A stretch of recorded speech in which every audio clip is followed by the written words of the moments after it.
Iba pang balitang lokal nagpamahagi ngayong araw ang lokal na pamahalaan ng Caguain City katuwang ang City Social Welfare and Development o CSWD, Department of Social Welfare and Development o DSWD at ilang mga pribadong sponsors ng kabuang 1,300 relief packs sa lahat ng residenteng naapektuhan ng bagyong Uwan. Ayon sa mga opisyal, naglalaman ang bawat relief packs ng sardinas, corned beef, sausage at bigas.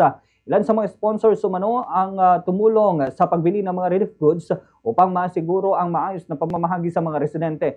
Nakaplanong ipamahagi ang mga ito sa lahat ng evacuation areas sa lungsod kung saan pansamantalang nananatili ang ilang pamilya. Samantala, bumaba na ang antas ng tubig sa ilang bahagi ng lungsod, subalit may ilan pa ring lugar na nananatiling baha. Ayon sa mga medical teams na nakatalaga sa FLD Coliseum, wala pang naitatala na residente na nagkakasakit, may ubo o sipon. Ang kasalukuyang ginagawa lamang ng mga medical personnel ay ang monitoring sa blood pressure para sa mga residenteng may high blood pressure. May mga mangilan-ngilang residente na rin ang nagsisiuwian sa kanilang mga bahay matapos ang pagbaha.